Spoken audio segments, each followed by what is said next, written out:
Welcome to Critoni Entertainment. If it's Monday, that means it's Morphin time. Today we're going to tackle another Power Rangers Easy Paint. We're going to focus on some of the Power Rangers Zeo today. The concepts we're going to talk about today could easily be used for the Mighty Morphin Power Rangers or literally any other Power Ranger figure you have. We're going to be doing a real simple paint job. So we need to go ahead and let's pick out the first Zeo Ranger for episode 2 of Morphin Monday. So we've got Zeo Rangers 1 through 5 lined up here, pink, yellow, blue, green, and red. So who are we going to start with? I think today we're going to go ahead and go with Zeo Ranger 1, pink. Kat's long been one of my actual favorite Power Rangers. I like her way more than Kimberly as a Pink Ranger. So we're going to go ahead and get started with her. So first thing we're going to do, as per usual, is we're going to take our model and our trusty worn down X-Acto knife. We're going to be looking for major mold line issues on the miniature. There are some on the helmet. One goes right across her visor here. It's pretty offensive. Little mold lines we're really not that worried about. We're doing a very basic everyman paint job here. These are not for tournament standard. They just look good on the tabletop. But something big like this line going across the visor, or some of the larger ones on the legs or the arms, we want to go ahead and get rid of. So we're going to take our X-Acto knife. We're just going to go ahead and scrape the side of these here. As you scrape them down, the line is going to go away. It's going to be out of our hair. So we're going to blow through the model real quick. We're just going to get everything cleaned up. It'll probably take you 5-10 minutes to get it properly cleaned up and be ready to move forward. So we'll jump ahead here. We've got Kat all cleaned up. She's ready to get on the primer table. If you watched episode 1, Z Putties, you'll see we used the Rust-Oleum 2X Perfect Gray paint and primer. It's a wonderful primer for Citadel contrast paints. Don't necessarily need them here, but that's what we're going to go ahead and primer with. So now we've got Kat all primed, and the first thing we're going to do with her, now that we've got our primer, is we're going to notice a couple of things.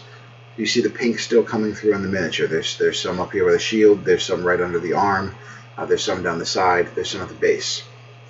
If this was going to be a display level miniature or a tournament painting miniature, we'd get rid of this, but we're really not that worried about it on this miniature because the paints we're going to use are still going to cover that, and it's not going to be a big deal.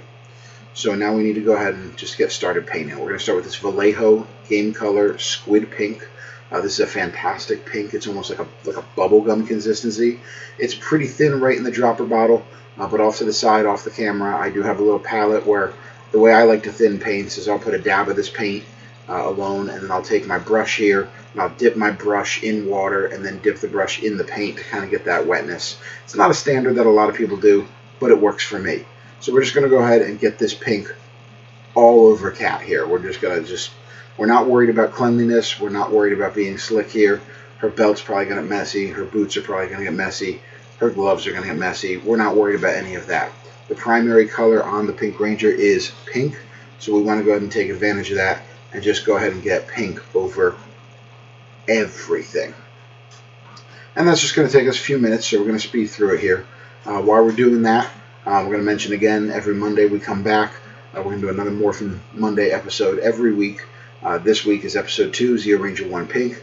Next week we've got some other great stuff lined up for you. And eventually we're going to work our way through all 6 of the Zeo Rangers. And a lot of the concepts here can be applied to literally any Power Ranger. What we're doing right here with Zeo Ranger 1, we could easily do with Mighty Morphin Pink. We could do with Hyperforce Pink. I'm going to use the same colors on all those Rangers as I go forward. You can, really experiment if you want, but that's not what I'm going to do here. I'm just going with a really basic get up and go. You'll also see I'm putting pink all over Zeo Ranger 1's shield here. I couldn't actually remember what parts of her shield were black and what parts were pink and what parts were silver when I first started doing this. So rather than stopping looking at a reference picture, I just said, you know what, let's just go ahead and paint it all pink. So now that we've got all of her pink, we're going to go ahead and move on to our next step. So you see we've got nice clear coverage. Our next step is pull out our Citadel shade, Carroburg Crimson. We're just going to put this all over the miniature now that the pink is dried. And what this is going to do, being a shade, is most of it's going to run into the recesses of the model. If you take a real good look at the model, you'll see there's a couple spots like down her back, across her stomach, on her skirt, where the fabric is layered. There's a higher point and there's a lower point. And what this is going to do is it's going to darken up the pink as a whole, and it's also going to run down into those grooves. We're going to be a little sloppy with this. We're not worried about that. Everything will be cleaned up as we go. I always start with the big details. work my way into the little details as you go. And if you're hearing that kind of strange noise in the background, I apologize. This is my third attempt to record this, and the dogs just won't be quiet. So they say hello. They're expressing their joy at using the Carroburg Crimson here on Zeo Ranger 1 Pink. So, again, we're just going to get this Carroburg Crimson over everything. As we wrap that up here, we're going to need to step away from this model for a couple of minutes to go ahead and get it to dry, because it's not going to dry super fast. I always like to keep multiple models painting at the same time just for that reason. But once it is dry, we're going to go back to our Vallejo Squid Pink here. This is a very basic paint job. These are the only two real colors I'm using for the fabric on her. If you're going to go for a high-level display, you can add in multiple more shades of pink. You can add in some white as a really high. But what we're going to do now is we're going to take this Squid Pink and we're just going to do a basic highlight. So again, you see where we have that Carroburg Crimson really change the color in the deepest recesses? We are just going to paint around those. We're going to leave that darker pink and that almost reddish in the deepest recesses of her clothing, just making some selective lines. And in a couple cases, we're just going to look at the miniature and kind of shade it ourselves, deciding, where we want to draw the eye. So you'll see close to the belt there, I've kind of got two little triangles in, and we're just going to paint her all up like this, make some faux highlights. From a distance, these are really going to make the miniature pop. Are they perfectly in line? No, absolutely not. But when people are kind of saying, hey, I was highlighting, this is more or less what they're talking about. It's the art of getting that lighter color over the darker color, leaving the darker color in the recesses. This is probably the most time-consuming part of the paint, but it's really not difficult if you just take a little time, take a little patience, and a nice thin brush. Basic holding techniques, you'll see kind of how I cradle at my fingers there. But let's jump forward. This is our Zeo Ranger 1 with those highlights in. Again, you can see behind her knee there. You can see that line on her back. You can see by the elbow there's some areas where, I think you see, obviously in the skirt there we've got some creases.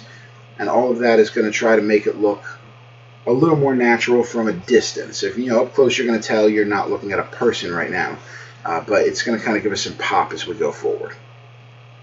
So now that we've got that all highlighted, we've got that all set up, we're going to pull out our Retributor armor, because the next most major color on these Zeo Rangers for me is the gold. Looking up a reference photo, I see we use a lot of gold on these Zeo Rangers. We're also going to bust up this Khorne Red to go ahead and get a smaller color out of the way at the same time. So let's jump back into that. You'll see I went ahead and applied the gold on all the trim for the Zeo Ranger. There's that trim right at the wrist, the belt. Actually, what interested me is the hem of her skirt is actually gold. I remembered it being white from the show, but it was actually gold.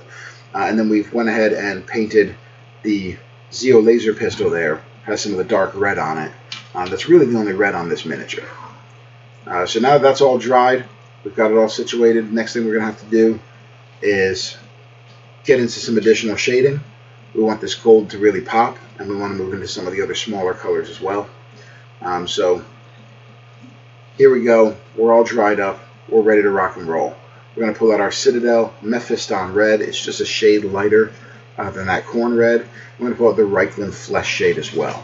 Normally I actually like to use the gloss Reikland Fleshshade if I can get it, because it makes the metallics a little shinier. But the shade does just fine as well, and it's going to work for our purposes. And we're just going to apply the Reikland for all the gold areas, and the Mephiston Red to the Zeo laser pistol. And you can see now the gold is much more subdued than it was just a couple minutes ago. That Reikland Fleshshade flows into the darkened areas there, so we get a little extra level, a little extra texture to our gold without going through and doing any sort of major pickouts or highlights. So now we're going to pull out Liberator Gold just to give us some additional pop. I'm going to pull out this Citadel base, The Fang, because looking at some reference photos, we see that the Power Pod sword actually has kind of a gray-blue area on it, and we're going to go ahead and pick that detail out as well, because it's not going to be too difficult. Our goal with the gold here is to just kind of paint it over where we did the Retributor armor, and we're going to, again, leave the darkest areas the original color. So we're going to go ahead and come back, and you can see we've put on this Liberator Gold here. It's a little bit brighter in some areas. You can see a little more definition on the pouch there by the sword. There's that fang on the Power Pod sword. On the back side, you can really see that additional definition in the gold. Bringing it a little closer there. So really simple technique. We've used 3 paints for that. We used the Retributor Gold, the Liberator Gold, and our shade. And we got a look that's giving us a lot of definition without a lot of additional effort, which again is the goal of this channel. So now we're going to get into the white areas. We're going to need our Citadel base Gray Seer. This is the type of base that covers the contrast, and then this Leadbelcher here is going to give us all of our silver areas, which on this are just part of the Power Pod Sword and the Zeo Laser Pistol. And we're going to pull out our Agrax Earthshade as well, because we're actually going to go back, and I'm going to put a little more shade on the gold areas because I want it to be a little bit darker. So we come back here, and you can see we've applied the gray over all the areas that are going to be white, and then I put that Agrax kind of right in the area above the chest there to get it a little bit darker, really let it pop a little bit. But this Gray Seer is going to allow us to do a white base over this whole thing, and it's going to look a lot better than having that pink and those reds from the shades and all that. The white's going to have something smooth and consistent to apply over and make it look really good with little effort. So we're going to pull out our Vallejo Game Color Dead White and our Citadel Shade Nuln Oil. The Nuln Oil is going to go over all the silver areas, and the Game Color White is just going to go over the gloves and the boots. And you'll see we went ahead and put some basic highlighting on this as well. Right where the fingers are, we got our wash on the shield here. Right where the fingers are, we left the gray in the deepest recesses. Down in the boots, we left some gray where the boots kind of crease a little bit to give that illusion that it's more in depth than it really is. And again, we've just used 2 colors for this base. This is real easy to do. So we still got some sloppiness here, but that's what the next couple layers are going to help us clean up as well. So we got some sloppiness on the visor here, but we see the hands are looking pretty good. On the backside, we see the Zeo laser pistols looking pretty good. We're in pretty good shape overall, but let's move forward with the Abaddon Black, or the Abaddon Black, whatever you want to call it. This is actually going to be used for the soles of the Zeo Rangers boots, because if you look at some actual photos of the cast, the soles of the boots are actually black on the Zeo Rangers, believe it or not. We're also going to use it to pick out the inside of the shield, and we're going to use it to pick out the visor, and we're going to use it on the base. And just like we did with the putties, we made the brush really, really wet before we dipped it into the paint to put it on the base. It looks globby now, but that's because it's actually still wet. When this dries, it's actually going to be a lot smoother than if we just used the flat black on there. But you can see how just the black kind of brings it all together. So we're going to pull out our Squid Pink one last time, bring it back to the beginning, and just to make her pop in the final phase, we're going to do this very last ring of pink around our Zeo Ranger here. So now she's really going to stand out from a distance. There you go. We've got a real quick, real basic painted Pink Ranger. Like and subscribe if this video helped you out.